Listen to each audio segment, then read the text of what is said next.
রাজধানীতে ঊর্ধ্বমুখী সব ধরনের চালের দর 3 দিনে কেজিতে বেড়েছে 4 টাকা। মিলার ও কর্পোরেট প্রতিষ্ঠানের কারসাজির অভিযোগ। মূল্যবৃদ্ধির পর স্থিতিশীল ভোজ্য তেলের বাজার। কমতির দিকে আলু, পেঁয়াজ, সবজির দাম। কেজিতে বাড়ছে 2 থেকে 3 টাকা পর্যন্ত। প্রতিনিয়ত এই দামটা আসলে বাড়তেছে। পর্যাপ্ত পরিমাণ ধান চাল আছে, এটা মেলার আর এই যে কর্পোরেট কোম্পানি আছে ওনারা সিন্ডিকেট করে কিন্তু কি দামটা বাড়াইছে। আলুর দাম কমছে অনেক, এই সপ্তাহে 70 টাকা 60 টাকা আলু বিক্রি করা যায়। নতুন পেজ দেখা দিচ্ছে, গৃহস্থরা পেজ ছাড়ছে, পেজের দাম ভালোই কমছে। আমরা তো চাই যে আরো কমুক। মূল্যস্ফীতির চাপে দিশেহারা শ্রমজীবীরা। সামাজিক সুরক্ষা কর্মসূচিতে শুভঙ্করের ফাঁকে 73% সুবিধাভোগী ভুয়া। বৈষম্য কমানোর তাগিদ। একদিন পাই না, এরকম ভাবে কাম করতে হয়। কিছু কিছু কর্মসূচি এগুলো আসলে সামাজিক নিরাপত্তা কর্মসূচি না। সময় এসছে যে এগুলোকে একটু রিভিউ করে আমার মনে হয় সেগুলোকে আইডেন্টিফাই করা যেতে পারে। দেখছিলেন প্রধান শিরোনাম। দুপুরের সময় সঙ্গে আছি আমি ওমর ইনাম। এবার অন্যান্য শীর্ষ সংবাদ। উত্তরে বইছে মৃদু শৈত্যপ্রবাহ। সর্বনিম্ন তাপমাত্রা তেঁতুলিয়ায় 8.4 ডিগ্রি। মাস জুড়েই থাকবে শীতের প্রকোপ, বলছে আবহাওয়া অফিস। সূর্য সন্তানদের শ্রদ্ধা জানাতে প্রস্তুত জাতি। রাঙিয়ে তোলা হচ্ছে মিরপুরের শহীদ বুদ্ধিজীবী স্মৃতিসৌধ। কাল প্রথম প্রহরে শ্রদ্ধা জানাবেন রাষ্ট্রপতি, প্রধান উপদেষ্টা। বন্ধুত্বপূর্ণ সম্পর্ক ঠিক রাখতে জুলাই অভ্যুত্থান অস্বীকার করার উপায় নেই ভারতের, মন্তব্য উপদেষ্টার। খুনিদের বিচার না হলে শহীদদের আকাঙ্ক্ষা ব্যর্থ হবে, মন্তব্য সার্জিসের। এবং শীতলক্ষা যেন ময়লার ভাগাড়। নারায়ণগঞ্জে এটিপি প্ল্যান্ট না থাকায় কারখানার বিষাক্ত বর্জ্য পড়ছে নদীতে। দূষণে মরছে জলজ প্রাণী।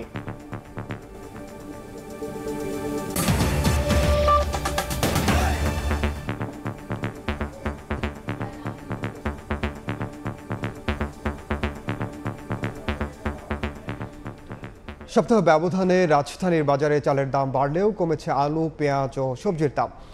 ছুটির দিন সকালে কারওয়ান বাজারের বিক্রেতারা জানান, গত সপ্তাহের তুলনায় কেজিতে 3 থেকে 4 টাকা বেড়েছে সব ধরনের চালের দাম। তাদের অভিযোগ, মিলার ও কর্পোরেট প্রতিষ্ঠানের কারসাজিতে এমন ঊর্ধ্বমুখী বাজার। তবে কেজিতে 10 থেকে 15 টাকা কমেছে পেঁয়াজের দাম।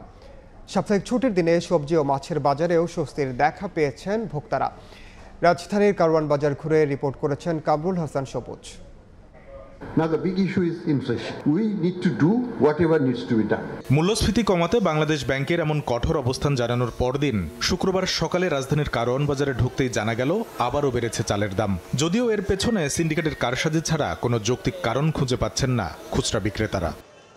মিনিকেট আমরা এখন কিনতেছি আপনার পোস্ট রেট আমাদের 73 টাকা পড়ে 74 টাকা বিক্রি পড়ে। মিনিকেটের কেজিতে বাড়ছে 2 থেকে 3 টাকা পর্যন্ত পরশুদিন থেকে আর কি। এটা মেলার আর এই যে কর্পোরেট কোম্পানি আছে ওনারা সিন্ডিকেট করে কিন্তু কি দামটা বাড়াইছে। চালের দাম বস্তা প্রতি 150-200 টাকা বেড়ে গেছে। প্রতিনিয়ত এই দামটা আসলে বাড়তেছে, তো যেটা আমাদের জন্য অনেক বেশি কষ্টকর হয়ে যাইতেছে। দাম বৃদ্ধির আঁচ লেগেছে ব্রয়লার মুরগির গায়েও। সপ্তাহ ব্যবধানে কেজিতে বেড়েছে 10 টাকা। তবে কমতির দিকে রয়েছে মাছের বাজার। এদিকে দিনের পর দিন ভোক্তার চোখের জল ও নাকের জল এক করা পেঁয়াজের ঝাঁজ কমার খবর দিলেন বিক্রেতারা। সপ্তাহ ব্যবধানে দেশি পেঁয়াজের দাম কেজিতে 10 থেকে 15 টাকা কমে বিক্রি হচ্ছে 105 থেকে 110 টাকায়। ভারতীয় পেঁয়াজ বিক্রি হচ্ছে 80 টাকার নিচে। দেশি পেজ গৃহস্থরা মনে করছে তো মেলা দাম হবো, গৃহস্থরা পেজ ছাড়ে নাই।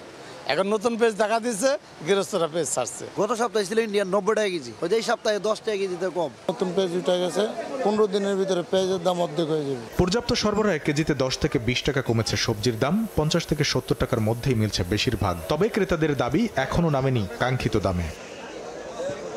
দাম বৃদ্ধির পর মুদি বাজারে কেটে গেছে ভোজ্য তেলের সরবরাহ সংকট। ওঠানামা নেই আটা, ময়দা, ডাল, চিনির দামে। তবে সপ্তাহ ব্যবধানে এলাচের দাম কেজিতে 800 থেকে 1000 টাকা বেড়ে ঠেকেছে 4500 টাকায়। কামরুল হাসান সবুজ, সময় সংবাদ, ঢাকা। পণ্যের বাজারে যখন আগুন, তখন শ্রম বিক্রি করে জীবনযাপন করা মানুষকে ফিরতে হচ্ছে খালি হাতে। এভাবে পরপর দুদিন ফিরলেই দারিদ্র্য সীমার নিচে নেমে যাচ্ছেন তারা। শ্বেতপত্র কমিটি এমন তথ্য দিয়ে বলছে, দরিদ্র এই জনগোষ্ঠীর জন্য যে সামাজিক কর্মসূচি চালু আছে তাতে 73% ভুয়া সুবিধাভোগী। তাই চলমান কর্মসূচিকে ঢেলে সাজানো এবং বৈষম্য কমানোয় জোর দিচ্ছেন অর্থনীতিবিদ। জিন্নাতারা জশোয়ার রিপোর্ট। দিনের আলো ফোটার পরপরই মোহাম্মদ নাইমের রাস্তার এক কোণে বসে অপেক্ষা। উদ্দেশ্য একদিনের জন্য নিজেকে বিক্রি করা। বাজারে জিনিসপত্রের দামের আগুনে হাত পুড়ছে ক্রেতার, তবে শ্রম বিক্রি করতে আসা এ বাজারে নাইমের দাম কেবলই কমতির দিকে। তবুও সব দিন পান না কাজ, থাকতে হয় কর্মহীন। একদিন পাই একদিন পাই না, এরকম ভাবে কাম করতে হয়। মূর্খ হয়ে গেছি, আমি পড়ালেখা করতে পারি নাই, কারণ দুইটা বাইরেও বাধ্য হয় না, দুইটা বাইরেও কাম করতে হয়। ভোর হলে রাজধানীর বিভিন্ন এলাকায় কাজের অপেক্ষায় থাকেন নাইমের মতো শত শত মানুষ। এখানে যারা কাজের জন্য অপেক্ষা করছেন তারা একদিনে যা আয় করেন তা দিয়ে মোটামুটি দারিদ্র্যসীমা পার করে যান। কিন্তু শ্বেতপত্র কমিটির প্রতিবেদন বলছে যারা কোনো মতে দারিদ্র্যসীমা পার করছেন তারা এতটাই দারিদ্র ঝুঁকিতে আছেন যে দুদিন কাজ না পেলেই দারিদ্র্যসীমার নিচে চলে যেতে পারে।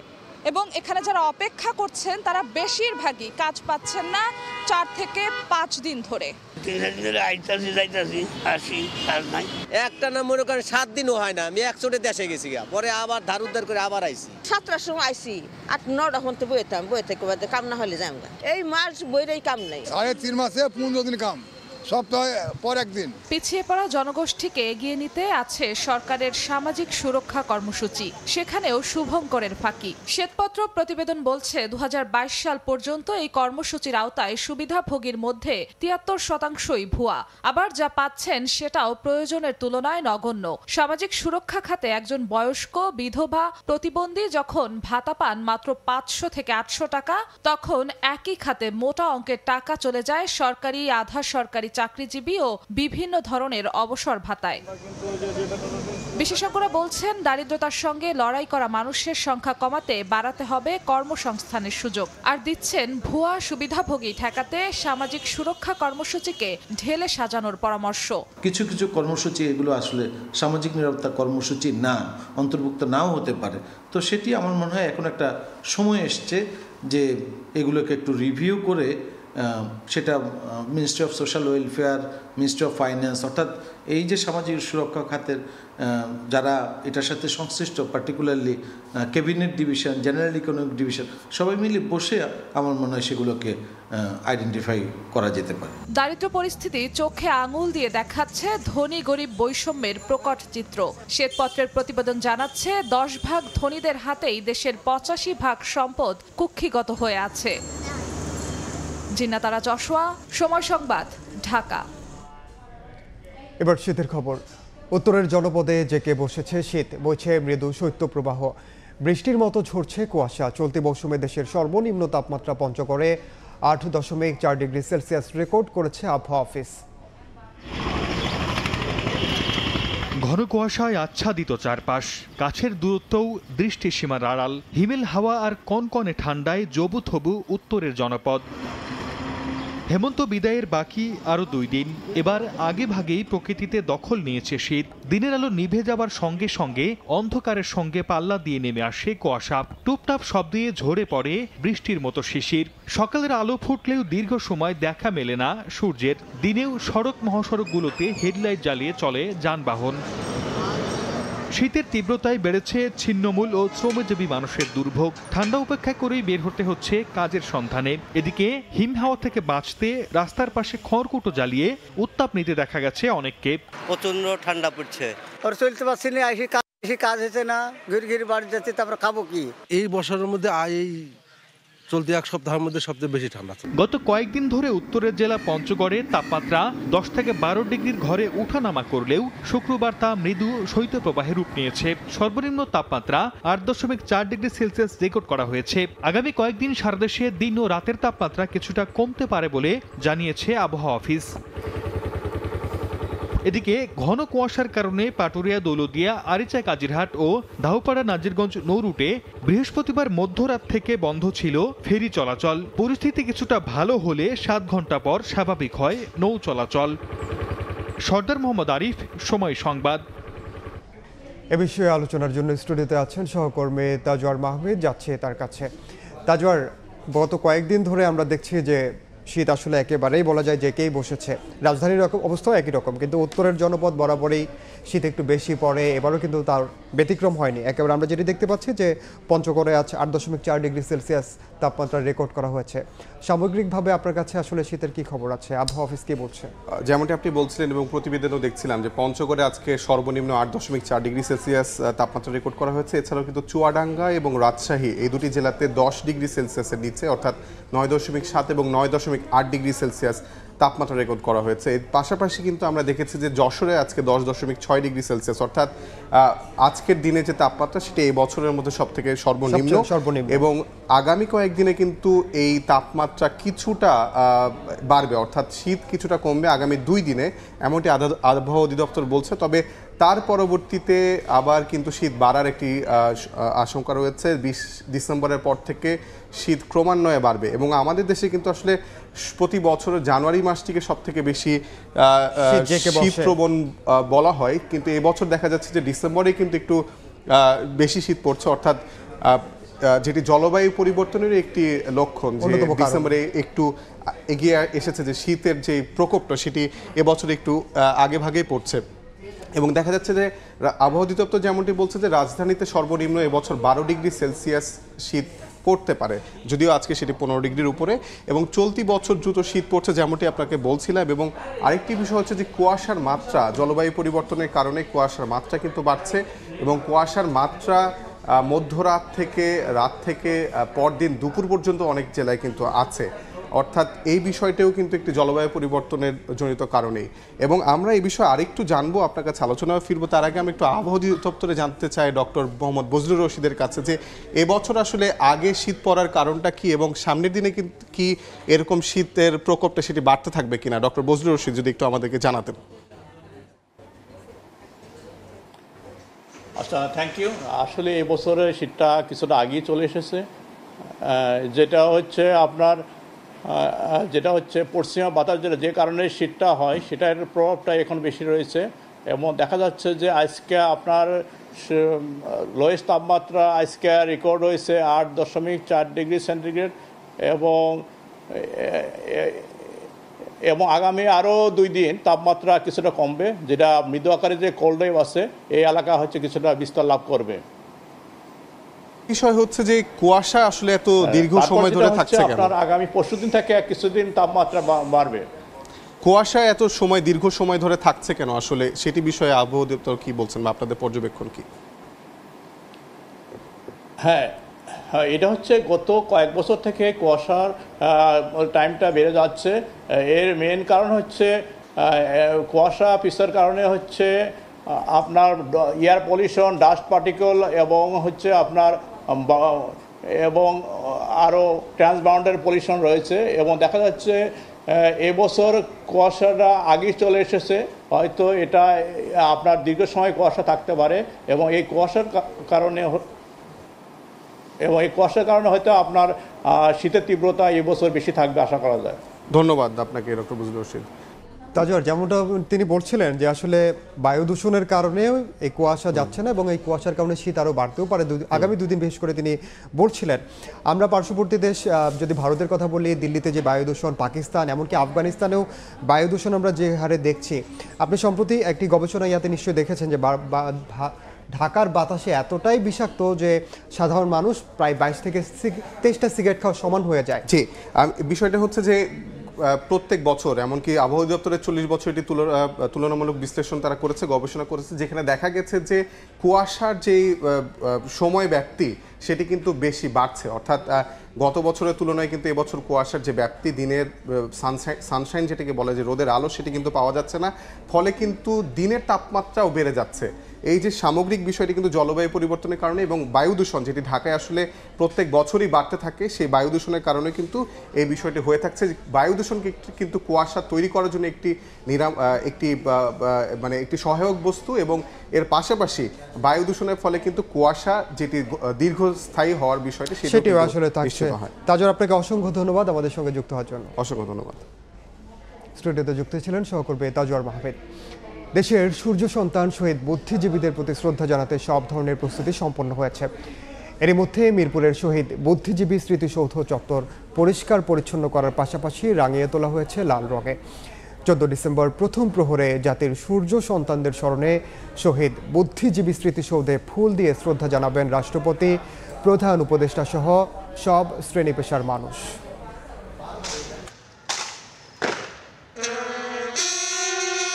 বিউগলের সুর যেন স্মরণ করিয়ে দিচ্ছে 1971 সালের 14 ডিসেম্বরের সেই নির্মম হত্যাকাণ্ডকে। জাতির সূর্য সন্তানদের প্রতি শ্রদ্ধা নিবেদনের প্রস্তুতি হিসাবে চলছে সেনাবাহিনীর মহড়া। 14 ডিসেম্বর প্রথম প্রহরে রাষ্ট্রপতি ও পরে প্রধান উপদেষ্টার পুষ্পস্তবক অর্পণের মধ্য দিয়ে শুরু হবে শহীদ বুদ্ধিজীবীদের প্রতি শ্রদ্ধা নিবেদন। একে একে শ্রদ্ধা জানাবেন রাজনীতিবিদ ও বিভিন্ন শ্রেণী পেশার মানুষ। শহীদ বুদ্ধিজীবীদের শ্রদ্ধা জানাতে স্মৃতিসৌধ প্রাঙ্গণকে পরিষ্কার পরিচ্ছন্নের পাশাপাশি রাঙিয়ে তোলা হচ্ছে লাল রঙে। এছাড়া অন্যান্য প্রস্তুতিও সম্পন্ন করা হয়েছে। মহান মুক্তিযুদ্ধের চূড়ান্ত বিজয়ের প্রাক্কালে 1971 সালের 14 ডিসেম্বর দেশের শিক্ষাবিদ, চিকিৎসক, বিজ্ঞানী, সাহিত্যিক, সাংবাদিক ও শিল্পী সহ বহু গুণীজনকে নির্মমভাবে হত্যা করে পাকিস্তানি হানাদার বাহিনী। সাদিকুর রহমান, সময় সংবাদ, ঢাকা। এদিকে 54তম মহান বিজয় দিবস উদযাপনে জাতীয় স্মৃতিসৌধে সব ধরনের প্রস্তুতি প্রায়ই শেষ করেছে গণপূর্ত বিভাগ। সৌধের মূল ফটক থেকে শহীদ বেদি পর্যন্ত ধুয়ে মুছে রং তুলির আঁচড়ে সাজানো কাজ চলছে পুরো দমে। নিরাপত্তা জোরদারে বসানো হয়েছে সিসিটিভি ক্যামেরা। মুজাফফর হোসেন জয়ের তথ্য, মনির হোসেনের ছবি নিয়ে রিপোর্ট। আর মাত্র দুদিন পরেই মহান বিজয় দিবসের মাহেন্দ্রক্ষণ। জাতির শ্রেষ্ঠ সন্তানদের শ্রদ্ধা নিবেদনে প্রস্তুত হচ্ছে সাভারের জাতীয় স্মৃতিসৌধ।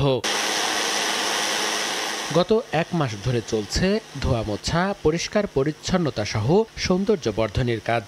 সৌধ বেদি পর্যন্ত পায়ে হাঁটার লাল ইটের সিঁড়িগুলোতে সাদা রঙের আঁচড়ে শুভ্র করে তুলছেন রং শিল্পীরা।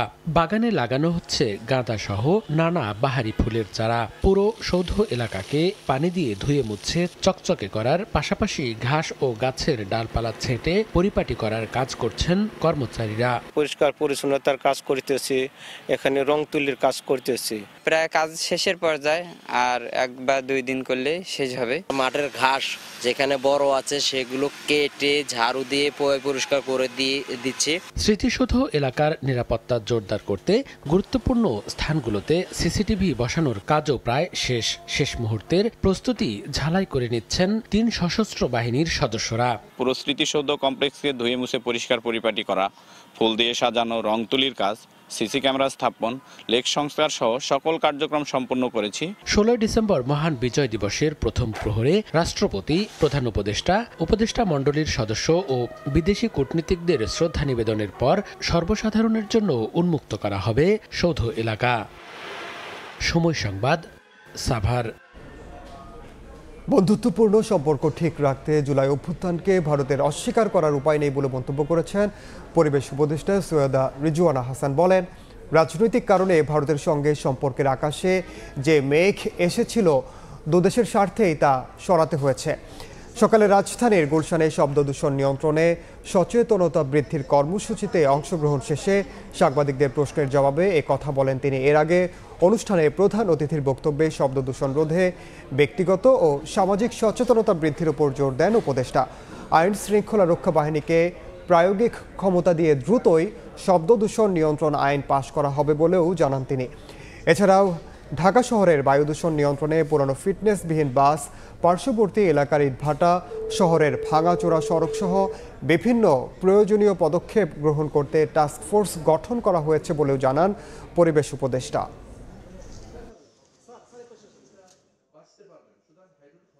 ভারতের সাথে আমরাও বারবার বলেছি যে আমরা সম্পর্ক উন্নয়ন করতে চাই, ভারতও বলেছে যে তারা সম্পর্ক উন্নয়ন করতে চায়, এবং বাংলাদেশের একটা গণ অভ্যুত্থান এটাকে অস্বীকার করে এই পারস্পরিক সম্পর্ক এগিয়ে নেওয়ার কোনো সুযোগ নেই। এখন গণ অভ্যুত্থানের বিষয়টা যখন তারা বিবেচনায় নিয়েছে এবং স্বীকার করছে, এবং তারা এটাও বলছে যে অনেক রাজনৈতিক বক্তব্য তারা আগের মতন করে আর মানছে না, আমি মনে করি যে সম্পর্ক উন্নয়নের একটা ক্ষেত্র তৈরি হয়েছে।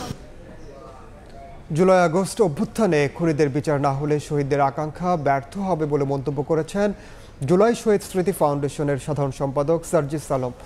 দেশে এখনও সিন্ডিকেট ও চাঁদাবাজি চলতে থাকায় হতাশা প্রকাশ করেন তিনি। বলেন, 24-এর চেতনা সমুন্নত রাখতে ঐক্যবদ্ধ হওয়ার বিকল্প নেই। চাঁপাইনবাবগঞ্জ ফোরামের এক অনুষ্ঠানে সার্জিস অভিযোগ করেন, হাসিনা সরকার উত্তরবঙ্গকে বঞ্চিত করেছে। শুক্রবার সকালে রাজধানীর কাকরাইলে ডিপ্লোমা ইঞ্জিনিয়ার্স ইনস্টিটিউশনে প্রীতি সমাবেশের আয়োজন করে ঢাকাস্থ চাঁপাইনবাবগঞ্জ ফোরাম। উপস্থিত হন উত্তরের এই জনপদের সরকারি আমলা, ব্যবসায়ী ও রাজনীতিবিদ সহ বিভিন্ন শ্রেণী পেশার মানুষ। অংশ নেন বৈষম্য বিরোধী ছাত্র আন্দোলনে চাঁপাইনবাবগঞ্জের শহীদদের পরিবার ও সমন্বয়করাও। শহীদদের আকাঙ্ক্ষা বাস্তবায়ন না হওয়া পর্যন্ত মাঠে থাকার প্রত্যয় ব্যক্ত করেন বৈষম্য বিরোধী ছাত্র আন্দোলনের অন্যতম সমন্বয়ক ও ঢাকা বিশ্ববিদ্যালয় শাখা ইসলামী ছাত্র শিবিরের সভাপতি সাদিক কাইম। শহীদদের যে আকাঙ্ক্ষা ছিল সে আকাঙ্ক্ষা বাস্তবায়ন হওয়ার আগ পর্যন্ত আমরা আমাদের লড়াই চালিয়ে যাব। আমাদের যে শহীদদের আকাঙ্ক্ষা সে আকাঙ্ক্ষার আলোকে আপনারা আশা করি সেই জায়গায় সব নেতৃত্বকে বাছাই করবেন। জুলাই স্মৃতি ফাউন্ডেশনের সাধারণ সম্পাদক সার্জিস আলম অভিযোগ করেন, শেখ হাসিনা নিজের বাড়ির পথকে এক্সপ্রেসওয়েতে রূপান্তর করলেও বছরের পর বছর বঞ্চিত উত্তরবঙ্গ। ঢাকা থেকে তার বাড়ির অভিমুখী যে এক্সপ্রেসওয়ে বানিয়েছে সেটা নিয়ে আমাদের আপত্তি নেই, কিন্তু শেখ হাসিনা ঢাকা থেকে উত্তরবঙ্গমুখী যে 4 লেনের রাস্তার কার্যক্রম আজকে থেকে 1 যুগ আগে শুরু করেছে সেটা এখন পর্যন্ত শেষ করেন। এখনো খনির নামে স্লোগান, সিন্ডিকেট ও চাঁদাবাজি চলতে থাকায় হতাশা প্রকাশ করে সার্জিস আলম বলেন, 24-এর চেতনাকে কাজে লাগিয়ে ঐক্যবদ্ধভাবে এগিয়ে যেতে হবে। স্বৈরাচারী শেখ হাসিনার বিচার না হলে জুলাই বিপ্লবের আকাঙ্ক্ষা ব্যর্থ হবে বলেও মন্তব্য করেন তিনি। আমাদের অনেকে আমরা সিন্ডিকেট চালাচ্ছি, আমাদের অনেকে আমরা চাঁদাবাজি করছি, প্রয়োজন হলে আমরাও জীবন দিব, কিন্তু যে কারণে খুনি হাসিনাকে আমরা তাড়িয়েছি, যে কারণে এতগুলো জীবন দেওয়া হচ্ছে সেটা যেন বাস্তবায়িত হয়। সভাপতির বক্তব্যে চাঁপাইনবাবগঞ্জ ফোরামের সভাপতি ও ঢাকা মহানগর দক্ষিণ জামায়াতের আমির নুরুল ইসলাম বলেন, পতিত স্বৈরাচার শেখ হাসিনার প্রেতাত্মারা পরিস্থিতি উত্তপ্ত করে ঘোলা পানিতে মাছ শিকারের চেষ্টা করছে। ওই পতিত স্বৈরাচার ফ্যাসিস্ট শেখ হাসিনার প্রেতাত্মারা যারা এখনো নতুন করে বাংলাদেশকে উত্তপ্ত করে তোলার মধ্য দিয়ে ঘোলা পানিতে মাছ শিকারের চেষ্টা করছেন, জনগণকে সজাগ এবং সচেতন হতে হবে। পরে কৃতি শিক্ষার্থীদের সংবর্ধনা দেওয়ার পাশাপাশি শহীদ পরিবারের সদস্যদের হাতে আর্থিক অনুদান তুলে দেওয়া হয়। শাকির আহমেদ, সময় সংবাদ, ঢাকা। দেশের মানুষ আজ ঐক্যবদ্ধ, কেউ শান্তি বিঘ্নিত করতে পারবে না বলে মন্তব্য করেছেন জামায়াতের আমির ডাক্তার শফিকুর রহমান। সকালে সিলেট সরকারি আলিয়া মাদ্রাসা মাঠে জেলা জামায়াতের কর্মী সম্মেলনে প্রধান অতিথির বক্তব্যে এসব কথা বলেন তিনি। কর্মী সম্মেলনে জামায়াতের আমির ডাক্তার শফিকুর রহমান বলেন, দেশের সাম্প্রদায়িক সম্প্রীতি রক্ষায় জামাত প্রতিজ্ঞাবদ্ধ। দেশের সার্বভৌমত্ব রক্ষায় সমগ্র জাতি এক রয়েছে। যারা দেশের জনগণের টাকায় কেনা অস্ত্র দিয়ে নিরীহ জনগণকে খুন করেছে, এদেশের জনগণের কাছে তাদের ভোট চাওয়ার অধিকার নেই বলেও জানান তিনি। সম্মেলনে জামাতের সিলেট জেলা আমির মাওলানা হাবিবুর রহমান সহ কেন্দ্রীয় কমিটির নেতৃবৃন্দ উপস্থিত ছিলেন। এই বাংলাদেশের 53 বছর চলার জীবনে প্রথমবারের মতো সকল ধরনের রাজনৈতিক নেতৃবৃন্দ একসাথে বসে তারা হাত তুলে অঙ্গীকার করেছেন, দেশ এবং জনগণের স্বার্থ রক্ষায়, স্বাধীনতা সার্বভৌমত্ব রক্ষায় আমরা সবাই, আমরা কোন অপশক্তির কাছে মাথা নত করবো না, আমরা কোন চোখ রাঙ্গানিকে পরোয়া করি। এই আওয়াজ, এই মেসেজ দেশের জনগণকে আরো ঐক্যবদ্ধ করেছে, আরো শক্তি জুগিয়েছে এবং বিশ্ববাসীকে বার্তা দিয়েছে যে বাংলাদেশের বিরুদ্ধে ঘরে বাইরে কোন ষড়যন্ত্র আর সফল হবে না। পিলখানা হত্যাকাণ্ড মামলার পুনঃতদন্ত, কারাবন্দীদের মুক্তি, মামলার সব রায় বাতিল সহ 8 দাবি জানিয়েছে কারা নির্যাতিত বিডিআর সদস্যদের পরিবার। সকালে জাতীয় প্রেস ক্লাবে সংবাদ সম্মেলনে নির্যাতিত পরিবারের সদস্যরা বলেন, ফ্যাসিস্ট শেখ হাসিনার নিজস্ব পরিকল্পনা বাস্তবায়নে এ হত্যাকাণ্ড চালানো হয়। প্রকৃত দোষীদের শনাক্তের দাবি করে তাদের বিচারের দাবি জানিয়ে বক্তারা বলেন, ঢালাওভাবে আসামি করায় নির্দোষ ব্যক্তিরাও আসামি হয়েছেন। নিজস্ব একটা আইন আছে, 16 বছর যাবৎ কারাগারে থাকা নির্দোষ যে বিডিআর সদস্যরা আছে, বিভিন্ন মেয়াদে সাজাপ্রাপ্ত, ফাঁসি, যাবজ্জীবন, 10 বছর এবং বিভিন্ন মেয়াদে, এবং যেই সমস্ত আঙ্কেলরা খালাস পেয়েও আটকা আছে তাদের সবাইকে অতি সত্বর মুক্ত করে দিতে হবে। নারায়ণগঞ্জে শীতলক্ষা ঘেঁষে গড়ে উঠেছে শত শত কারখানা। এগুলোতে বর্জ্য পরিশোধনকারী এটিপি প্ল্যান্ট না থাকায় ডোবা খাল হয়ে বিষাক্ত বর্জ্য পড়ছে নদীতে। দূষণে ময়লার ভাগাড়ে পরিণত হয়েছে শীতলক্ষ্যা, মরছে জলজ প্রাণীও। তাই কারখানাগুলোতে এটিপি প্ল্যান্ট ব্যবহার নিশ্চিতের দাবি স্থানীয়দের। শওকত আলী সৈকতের তথ্য ও আরিফ হোসেনের ছবি নিয়ে রিপোর্ট। নেই স্রোতস্বিনী সেই শীতলক্ষ্যার স্বচ্ছ জল। প্রাচ্যের ড্যান্ডির বুক চিরে বয়ে চলা এই নদী এখন ধুঁকছে শিল্প বর্জ্যের দূষণে। একসময়ের পরিবেশ বান্ধব ও পরিষ্কার পানির ভাণ্ডার শীতলক্ষ্যা এখন মৃতপ্রায়। নারায়ণগঞ্জ অংশে বিভিন্ন কারখানার অপরিশোধিত বর্জ্যে ময়লার ভাগাড়ে পরিণত হয়েছে এই নদী। বিপন্ন হচ্ছে পরিবেশ। শীতলক্ষ্যা ঘেঁষে গড়ে ওঠা এমন শত শত ছোট বড় কারখানায় নেই বর্জ্য পরিশোধনকারী ইটিপি প্ল্যান্ট। এতে ডোবা খাল হয়ে বিষাক্ত বর্জ্য পড়ছে নদীতে। শুধু নদীই দূষিত হচ্ছে না, মরছে জলজ প্রাণীও। এই শীতলক্ষ্যার পানি আমরা খাইতাম এবং ব্যবহার করতাম। অনেক গন্ধকর পানি, খুব লাল চুলকানি মুলকানি বাড়াই দিছে। নদীগুলোকে বাঁচানোর ব্যবস্থা নেই কর্তৃপক্ষ, যাতে আমরা সেই আগের মতন আবার সেই নদীতে গোসল করতে পারি। এই যখন পরিস্থিতি, তখন সব শিল্প কারখানাকে ইটিপি প্ল্যান্ট ব্যবহারে বাধ্য করতে কার্যকর ব্যবস্থা নেওয়ার তাগিদ পরিবেশবাদী সংগঠনের। যদিও পরিবেশ অধিদপ্তরের দাবি তারা বসে নেই। প্রত্যেকটা যে সমস্ত কোম্পানিগুলো আছে রাসায়নিক বর্জ্য সরাসরি নদীতে না ফেলে ইটিপির মাধ্যমে যেন পানিগুলো রিসাইক্লিং করে তারা যেন পানিগুলো ছাড়ে। কোনো প্রতিষ্ঠান ইটিপি ব্যবহার না করে এই বর্জ্য সরাসরি নদীতে ফেলে দিচ্ছে, তাহলে সে সকল প্রতিষ্ঠানের বিরুদ্ধে যথাযথ আইনানুগ ব্যবস্থা গ্রহণ করা হবে। নদী রক্ষায় নানা উদ্যোগ নেওয়ার কথা জানিয়েছেন নৌ পরিবহন উপদেষ্টা। নদী দূষণ সম্বন্ধে ওনারা পরিবেশ যে মন্ত্রণালয় এবং পরিবেশবাদীরা করতে চায়, যা করবেন সেটাতে আমরা সহযোগিতা করব। নারায়ণগঞ্জে নদী ও খাল দূষণকারী 130টি প্রতিষ্ঠানকে চিহ্নিত করে জরিমানা করেছে জেলা পরিবেশ অধিদপ্তর। সময় সংবাদ, নারায়ণগঞ্জ। সর্বস্তরের মানুষের ভালোবাসায় সিক্ত 21শে পদকপ্রাপ্ত রবীন্দ্রসঙ্গীত শিল্পী পাপিয়া সারোয়ার। সকালে কেন্দ্রীয় শহীদ মিনারে গুণী এই সঙ্গীত শিল্পীকে শ্রদ্ধা জানাতে আসেন ভক্ত ও শুভাকাঙ্ক্ষীরা। সকাল 10টায় পাপিয়া সারোয়ারের মরদেহ কেন্দ্রীয় শহীদ মিনারে নিয়ে আসা হয়। জানাজা শেষে বনানী কবরস্থানে চিরনিদ্রায় শায়িত হবেন কালজয়ী এই সঙ্গীত শিল্পী। দীর্ঘদিন ক্যান্সারের সঙ্গে লড়াইয়ের পর বৃহস্পতিবার রাজধানীর একটি হাসপাতালে শেষ নিঃশ্বাস ত্যাগ করেন তিনি।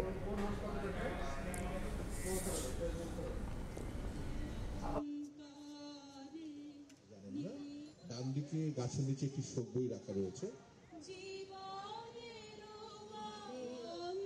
উন্নয়ন কাজের ধীর গতিতে শিল্প কারখানায় কমছে উৎপাদন। এ কারণে কাঁচা মাল আমদানি তুলনামূলক কমে যাওয়ায় কাঙ্ক্ষিত রাজস্ব পাচ্ছে না চট্টগ্রাম কাস্টম হাউস। চলতি অর্থ বছরের 5 মাসেই লক্ষ্যমাত্রার চেয়ে 4,421 কোটি টাকা পিছিয়ে রয়েছে সংস্থাটি। সাখাওয়াতিপুর ক্যামেরায় কমলদের রিপোর্ট। চলতি অর্থ বছরের গত 5 মাসে রাজস্ব আদায়ের লক্ষ্যমাত্রা ছিল 34,097 কোটি টাকা। তবে চট্টগ্রাম কাস্টম হাউস আদায় করেছে 29,676 কোটি টাকা। আর একক মাস হিসেবে নভেম্বরে 7,457 কোটি টাকা লক্ষ্যমাত্রার বিপরীতে আদায় হয়েছে 5,223 কোটি টাকা। লক্ষ্যমাত্রা অর্জনে কিছুটা পিছিয়ে থাকলেও গত অর্থ বছরের তুলনায় 6% প্রবৃদ্ধি অর্জিত হয়েছে। শিল্পের কাঁচামাল আমদানি কিছুটা কম হয় রাজস্ব আদায়ের লক্ষ্যমাত্রা অর্জনে সমস্যা হচ্ছে বলে দাবি কাস্টম হাউসের। গত বছরের নভেম্বরের তুলনায় এই বছরের নভেম্বরে প্রায় 5,800 কন্টেনার কম এসেছে। আমাদের নভেম্বর পর্যন্ত রাজস্ব লক্ষ্যমাত্রা ছিল 34,000 কোটি টাকা, তার বিপরীতে আমরা প্রায় 29,700 কোটি টাকার মতো আদায় করতে পেরেছি। তথ্য বলছে বিগত সময়ের তুলনায় শুধু নভেম্বরেই 7,64,000 মেট্রিক টন শিল্পের কাঁচামাল কম আমদানি হয়েছে। যেহেতু মার্কেটের চাহিদা নাই, আমরা কিন্তু উৎপাদন করতে পারতেছি না, এবং সেই হিসাবে র মেটেরিয়াল যেগুলো আছে যে সেমি উৎপাদনের করার জন্য এগুলো সব কিন্তু আমদানি কমে গেছে। 5 আগস্ট ছাত্র আন্দোলনে আওয়ামী লীগ সরকারের পতনের পর চলমান উন্নয়ন কাজে স্বচ্ছতা আনার চেষ্টা চালিয়ে যাচ্ছে অন্তর্বর্তী সরকার। তবে কিছু উন্নয়ন কাজের ঠিকাদার সংশ্লিষ্টরা গা ঢাকা দিয়েছে। উন্নয়ন কাজের ধীরগতির প্রভাব পড়েছে শিল্প কারখানাগুলোতে। বিশেষ করে বাজারের চাহিদার বিপরীতে কারখানাগুলো উৎপাদন কমিয়ে দেওয়ায় কমছে কাঁচামাল আমদানিও। উন্নয়নমূলক কাজ খুব কম, এই কারণে আমদানিও কম, বিক্রিও কম। সেই হিসাবে আমাদের কাঁচামালের আমদানিও কম। এর থেকে উত্তরণের পথ হচ্ছে যে আমাদের দেশের কিছু উন্নয়নমূলক কাজ আবার চালু করতে হবে। চালু করলে পরে এই শিল্পটা আবার ঘুরে দাঁড়াবে। 2022-23 অর্থ বছরে 74,204 কোটি টাকার বিপরীতে 61,350 কোটি টাকা এবং 2023-24 অর্থ বছরে 77,616 কোটি টাকা লক্ষ্যমাত্রার বিপরীতে 68,866 কোটি টাকা রাজস্ব আদায় করেছিল চট্টগ্রাম কাস্টম হাউস। আর 2024-25 অর্থ বছরে রাজস্ব আদায়ের লক্ষ্যমাত্রা ধরা হয়েছে 83,432 কোটি টাকা। জাতীয় আয়ে বিশাল একটি অংশ যোগান দিয়ে থাকে চট্টগ্রাম কাস্টম হাউস, যার পরিমাণ বছরে 70,000 কোটি টাকার বেশি।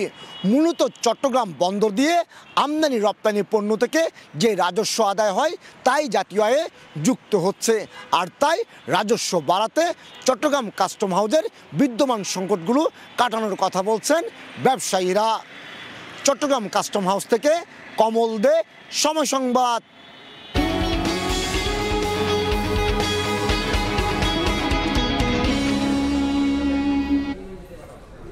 সূচকের টানা পতনে বেহাল ঢাকার পুঁজি বাজার। গেল সপ্তাহে লেনদেনও ঠেকেছে তলানিতে। বিনিয়োগকারীরা দুষছেন নিয়ন্ত্রক সংস্থা বিএসইসির হুটহাট সিদ্ধান্তকে।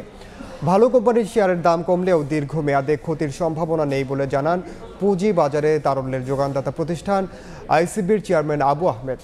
বিস্তারিত মহির মারুফের রিপোর্টে। বিজয়ের মাসের দ্বিতীয় সপ্তাহ ডিসেম্বরের 8 থেকে 12 তারিখ। প্রথম সপ্তাহের সঙ্গে তুলনা করলে এই 5 কার্যদিবসে দেশের প্রধান পুঁজিবাজার ঢাকা স্টক এক্সচেঞ্জের মূল সূচক ডিএসইএক্স কমেছে 91 পয়েন্ট। শুধু সূচকের পতন না, সপ্তাহের প্রথম কার্যদিবস রোববার ডিএসইতে লেনদেন নেমেছে 200 কোটির ঘরে, যা অন্তর্বর্তীকালীন সরকারের সময় সর্বনিম্ন।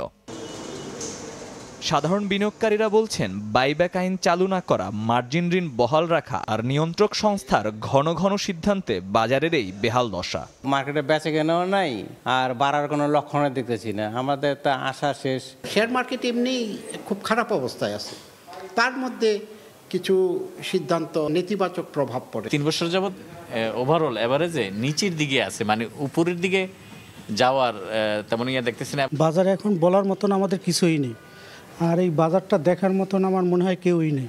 ভালো কোম্পানির শেয়ারে অর্থলগ্নিকারীরাও পড়েছেন লোকসানে। তবে দীর্ঘমেয়াদে এসব কোম্পানির শেয়ারধারীরা লাভবান হবেন এমন প্রত্যাশা আইসিবি চেয়ারম্যানের। ভালো কোম্পানির শেয়ারগুলোর যে পতনের কথা বলতেছে পার্সেন্টেজে সেগুলো অনেক কম। আপনাদের খারাপ কোম্পানির যেগুলো নিয়ে হয়তো অনেকে বসে আছে, যেগুলো হয়তো জুরাইদের অনুযায়ী বেচা কেনা হয়েছে, সেগুলোতে 40-50% চলে গেছে, আর এগুলোতে 20% 25% হয়তো বড় জোর। বাজার প্রসঙ্গে আবু আহমেদ বলেন, সুদিনের জন্য করতে হবে অপেক্ষা। জানান সুদের হার কমে আসলে স্বাভাবিক হবে শেয়ার বাজার। সুদের হার বেড়ে যাওয়ার কারণে প্রচুর টাকা এই মার্কেট থেকে মানি মার্কেটে গেছে, ট্রেজারি বন্ডে গেছে। তো সেটাও যে সুদের হারটা যদি আবার কমা শুরু করে, হয়তো বা জানুয়ারি ফেব্রুয়ারি কমবে আশা করতেছি ইনশাল্লাহ, তাহলে এদিকে আসবে আমরা, মানে ইনভেস্টমেন্টের যে ফান্ড অ্যাভেলেবল সেটা আবার এদিকে আসবে। গত সপ্তাহে ব্যাংক, আর্থিক প্রতিষ্ঠান, ট্যানারি ও টেলিকম খাতে শেয়ারের দাম কমেছে সবচেয়ে বেশি। মহির মারুফ, সময় সংবাদ, ঢাকা। লাফিয়ে লাফিয়ে বাড়ছে স্বর্ণের দাম। এতে ক্রেতা সংকটে পড়েছেন মাদারীপুরের স্বর্ণ ব্যবসায়ীরা। সাধ্যের মধ্যে স্বাদ মেটাতে না পেরে সিটি গোল্ডের দিকে ঝুঁকছেন অনেক নারী। আবার কাজ না থাকায় অলস সময় কাটাচ্ছেন শ্রমিক কর্মচারীরা। স্থানীয় পর্যায়ে স্বর্ণশিল্পকে টিকিয়ে রাখতে সরকারি প্রণোদনার দাবি ব্যবসায়ী নেতাদের। সঞ্জয় কর্মকার অভিজিতের রিপোর্ট, ছবি তুলেছেন শাহাদাত আকন। মাদারীপুর শহরের পুরান বাজার জেলার সবচেয়ে বড় স্বর্ণকার পট্টি। 6 মাস আগেও যেখানে ক্রেতাদের পদচারণায় মুখর থাকত দিনের বেশিরভাগ সময়, সেখানে এখন কেবলই শুনশান নীরবতা। এখানকার অধিকাংশ দোকানে ক্রেতা সংকটে ভাটা পড়েছে বিক্রি। বিক্রেতারা বলছেন 1 বছরেরও কম সময়ের ব্যবধানে এক একটি দোকানে 3 থেকে 5 লাখ টাকা বিক্রি নেমে এসেছে অর্ধেকে। কারণ স্বর্ণালঙ্কারের উচ্চ মূল্য। অনেকে ঝুঁকছেন সিটি গোল্ডের দিকে। সোনার দাম এত বেশি, যার কারণে কাস্টমার খুব কম, কারিগরদের ওইভাবে কাজ দিতে পারি না, তারা অলস সময় পার করছে। খুবই একটা সংকটময় সময় কাটাইতেছি। আমরা তো কিনতে পারি না, তাই জন্য ওদের স্বর্ণের বদলে আমরা সিটি গোল্ড নিতেছি। আগে 3-4 বড়ি কাজ করতাম, এখন মানে মাসে 1 বড়ি 2 বড়ি কষ্ট হয়ে যায়। এখন অনেকে কাজ সেরে অন্য কাজে চলে যাচ্ছে। এজন্য অবশ্য সিন্ডিকেটকে অনেকটাই দায়ী করছেন খুচরা ব্যবসায়ীরা। দেখা গেছে আজকে 500 কমলো, তো ধাপে ধাপে এক সপ্তাহে 3-4 বার বাইরে যায়। সরকার যদি এটার প্রতি দৃষ্টি না রাখে তাহলে দেখা যাবে যে স্বর্ণের বাজারটা সমস্যাই হয়ে যাবে। এই অবস্থায় স্থানীয় পর্যায়ে স্বর্ণ শিল্পকে টিকিয়ে রাখতে প্রণোদনা দেওয়ার দাবি ব্যবসায়ী নেতাদের। স্বর্ণের বাজারে ডাউন হলে সবাই কিনতে পারতো এবং বিপদ আপদে সবারই কাজে লাগতো। এই ব্যবসার সাথে জড়িত যারা তাদেরকে সরকারের প্রণোদনা দেওয়া উচিত বেঁচে রাখার স্বার্থে, এই শিল্পকে বাঁচানোর স্বার্থে। মাদারীপুর জেলার 5টি উপজেলায় 350 স্বর্ণের দোকান রয়েছে, যেখানে কর্মরত রয়েছেন 3000-এর বেশি শ্রমিক কর্মচারী। দিনরাত মিলিয়ে 16 থেকে 18 ঘন্টা স্বর্ণের গহনা নির্মাণে শ্রমিকরা ব্যস্ত থাকলেও এখন বেশিরভাগ সময় অলস কাটাচ্ছেন। কাজ না থাকায় এই পেশার পরিবর্তন করে অনেকেই অন্যত্র চলে গেছেন। সঞ্জয় কর্মকার, অভিজিৎ, সময় সংবাদ, মাদারীপুর। মেশিন রিডেবল পাসপোর্ট বা এমআরপি নিয়ে চরম ভোগান্তিতে পড়েছেন সৌদি আরবে বসবাসরত বাংলাদেশিদের বড় অংশ। নতুন পাসপোর্ট পেতে মাসের পর মাস সময় লাগায় আকামা নবায়ন করতে পারছেন না তারা, গুনতে হচ্ছে জরিমানা। মেশিন রিডেবল পাসপোর্ট নিয়ে চরম ভোগান্তিতে সৌদি আরবে বসবাস করা বাংলাদেশিদের বড় অংশ। নতুন পাসপোর্টের জন্য আবেদন জমা দেওয়ার পর নির্ধারিত সময়ে না পেয়ে মাসের পর মাস ঘুরতে হচ্ছে অনেককে। এই দীর্ঘসূত্রতার কারণে আকামা নবায়ন করতে পারছেন না তারা, গুনতে হচ্ছে জরিমানা। আকামার মেয়াদ শেষ হয়ে যাওয়ার কারণে অবৈধ হয়ে পড়ার ঝুঁকিতে রয়েছেন অনেকে। সৌদি আরবের কঠোর আইন অনুযায়ী অবৈধভাবে বসবাসের অভিযোগে আটক ও দেশে ফেরত পাঠানোর শঙ্কা তো আছেই। প্রবাসীরা বলছেন পাসপোর্ট নিয়ে জটিলতা শুধু তাদের ব্যক্তিগত জীবন নয়, কর্মক্ষেত্রেও প্রভাব ফেলছে। 6 মাস যাবত আমার পাসপোর্ট আমি হাতে পেলাম না, পাসপোর্ট করতে দিছি, এই পাসপোর্ট এখন পর্যন্ত আসছে না। আকামা শেষ হইলে আকামা লাগাইতে পাইতেছে না, দেশে যাওয়া ইমার্জেন্সি দেশে যাওয়ার জন্য চাইতেছে, দেশে যাইতে পাইতেছে না। আমরা চাই বাংলাদেশ সরকারের কাছে এবং কনসুলেটের কাছে এই জিনিসগুলো যাতে অতি দ্রুত সমাধান করতে পারে। এ অবস্থায় সম্প্রতি সামাজিক যোগাযোগ মাধ্যমে ভিডিও বার্তায় প্রবাসী কল্যাণ উপদেষ্টা জানান এমআরপি বিতরণ প্রক্রিয়া দ্রুত স্বাভাবিক করা হবে এবং প্রবাসীদের সমস্যার সমাধান দেওয়া হবে। 15 ডিসেম্বর থেকে আপনারা এমআইপি পাসপোর্ট পাওয়া শুরু করবেন এবং পরবর্তী 3 সপ্তাহ থেকে 4 সপ্তাহের মধ্যে প্রত্যেকে যারা আবেদন করেছেন এমআরপি পাসপোর্ট পেয়ে যাবেন। তো প্রথম প্রায়োরিটি দেওয়া হচ্ছে সৌদি আরবে এবং মালয়েশিয়াতে আমাদের যে ভাই বোনরা আছেন উনাদেরকে। সৌদি আরবে অবস্থানরত প্রবাসীদের জন্য ই পাসপোর্ট সেবা চালু হলেও এর আগে জমা দেওয়া এমআরপি পাসপোর্ট নিয়ে তৈরি হয়েছে এই সমস্যা। আরিফুর রহমান, সময় সংবাদ, সৌদি আরব। নবনির্বাচিত মার্কিন প্রেসিডেন্ট ডোনাল্ড ট্রাম্পের অভিযোগ অনুষ্ঠানে তহবিলে $10 লাখ অনুদান দিয়েছে মেটা, বাংলাদেশি মুদ্রায় যা 12 কোটি টাকার সমান। গত মাসে যুক্তরাষ্ট্রের ফ্লোরিডার মার-এ-লাগোতে ট্রাম্পের সঙ্গে ব্যক্তিগতভাবে দেখা করেন মেটার প্রধান নির্বাহী কর্মকর্তা মার্ক জাকারবার্গ। ট্রাম্প জাকারবার্গের এই সাক্ষাতের পরই অনুদানের খবর সামনে এলো। মেটার অনুদানের বিষয়ে প্রথম প্রতিবেদন প্রকাশ করে মার্কিন গণমাধ্যম দ্য ওয়াল স্ট্রিট জার্নাল। যদিও অনুদানের বিষয়ে এখনও বিস্তারিত কিছুই জানানো হয়নি।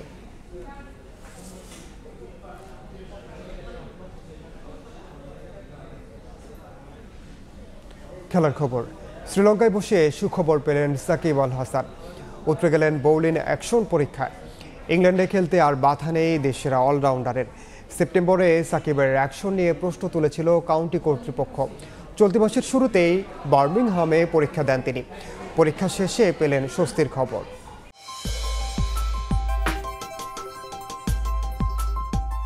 2006 সালের আগস্টে জিম্বাবুয়ের বিপক্ষে হারারেতে অভিষেক সাকিব আল হাসানের। দেশের ক্রিকেটের সবচেয়ে সফল ও জনপ্রিয় তারকা আপন আলোয় বিশ্বমঞ্চে গড়ে তুলেছেন আলাদা পরিচিতি। প্রায় 2 দশকের ক্যারিয়ারে জাতীয় দল ছাড়াও বিশ্বের প্রায় সব ফ্র্যাঞ্চাইজি লিগে দাপটের সঙ্গে খেলেছেন নাম্বার 75। সাকিব আল হাসান যেখানেই হাত দিয়েছেন সেখানেই সাফল্য তার পিছু নিয়েছে। তবে 5 আগস্টে ছাত্র জনতার অভ্যুত্থানের পরই বদলে যায় দৃশ্যপট। রাজনীতির মাঠে যাওয়াই কাল হয়েছে তার। ভারতের বিপক্ষে কানপুর টেস্টের আগের দিন অবসরের ঘোষণা দেন। টেস্ট ও টি-20 থেকে সাউথ আফ্রিকার বিপক্ষে ঢাকায় খেলতে চেয়েও পারেননি। নিরাপত্তা শঙ্কায় দেশের মাটিতে অবসরের ইচ্ছেটাও পূরণ হয়নি তার। ফেব্রুয়ারিতে চ্যাম্পিয়ন্স ট্রফি দিয়ে ওয়ানডে থেকে অবসরের স্বাদ বুকে লালন করে আছেন, সেটা পূরণ হবে কিনা তা জানা নেই। তবে খারাপ সময়ে ভালো খবর পেলেন সাকিব আল হাসান। লঙ্কা টি10-এ গল মার্ভেলসে ব্যস্ত সময় কাটছে তার। এ সময় পেলেন স্বস্তির খবর। ঘটনার শুরু এবছর সেপ্টেম্বরে ইংল্যান্ডে কাউন্টি ক্রিকেটে খেলতে যান সাকিব। প্রায় 13 বছর পর এই টুর্নামেন্টে খেলেন তিনি। সারের হয়ে মাত্র একটি ম্যাচ খেলেছেন। সমারসেটের বিপক্ষে সেই ম্যাচে প্রথম ইনিংসে 4 উইকেট নেয়ার পর দ্বিতীয় ইনিংসে 5 উইকেট শিকার করেন সাকিব। তবে জয় পায়নি তার দল। এই ম্যাচেই সাকিবের বোলিং অ্যাকশন নিয়ে প্রশ্ন তোলা হয়েছিল। কাউন্টি ক্রিকেটের সেই ম্যাচে সাকিবের বোলিং অ্যাকশন নিয়ে সন্দেহ প্রকাশ করেছিলেন আম্পায়াররা। দীর্ঘ ক্যারিয়ারে ওয়ানডে অলরাউন্ডারের শীর্ষস্থান দখলে রেখেছিলেন লম্বা সময় ধরে, তবে কখনোই তার বোলিং নিয়ে প্রশ্ন ওঠেনি। এই প্রথম ঘটে এমন ঘটনা। এরপর লিগ কর্তৃপক্ষ জানায় ইংল্যান্ডের ঘরোয়া ক্রিকেট বা কাউন্টিতে খেলতে হলে বোলিং অ্যাকশন পরীক্ষায় পাশ করতে হবে। এ কারণেই এ মাসের শুরুতে বোলিং অ্যাকশনের পরীক্ষা দিয়েছিলেন সাকিব আল হাসান। চলতি মাসের শুরুতে ইংল্যান্ডের বার্মিংহামের লাভ বড়ো ইউনিভার্সিটির মেডিকেল বিভাগে নিজের বোলিং অ্যাকশনের পরীক্ষা দেন সাকিব। বিশেষজ্ঞদের সামনে সেই পরীক্ষায় মোট 4 ওভার বল করতে হয় তাকে। 24 ডেলিভারি বিশ্লেষণ করে মেলেনি কোনো ত্রুটি। এরপরই মূলত কেটে যায় শঙ্কার কালো মেঘ। পারভিন আক্তার, সময় সংবাদ। এ পর্যায়ে শীর্ষ সংবাদগুলো জানিয়ে দিচ্ছি আরেকবার। উত্তরে বইছে মৃদু শৈত্যপ্রবাহ। সর্বনিম্ন তাপমাত্রা তেঁতুলিয়ায় 8.4 ডিগ্রি। মাস জুড়েই থাকবে এই শীতের প্রকোপ, বলছে আবহাওয়া অফিস। হাসপাতালে ঠান্ডাজনিত রোগীর চাপ। বন্ধুত্বপূর্ণ সম্পর্ক ঠিক রাখতে জুলাই অভ্যুত্থান অস্বীকার করার উপায় নেই ভারতের, মন্তব্য উপদেষ্টার। খুনিদের বিচার না হলে শহীদদের আকাঙ্ক্ষা ব্যর্থ হবে, মন্তব্য সার্জিসের। এবং রাজধানীতে ঊর্ধ্বমুখী সব ধরনের চালের দর। দিশেহারা শ্রমজীবীরা দুদিন কাজ না পেলেই চলে যাচ্ছেন দারিদ্র্য সীমার নিচে। সামাজিক কর্মসূচির 73% সুবিধাভোগেই ভুয়া। এই ছিল দুপুর সময়ের সঙ্গে থাকুন সময়ের।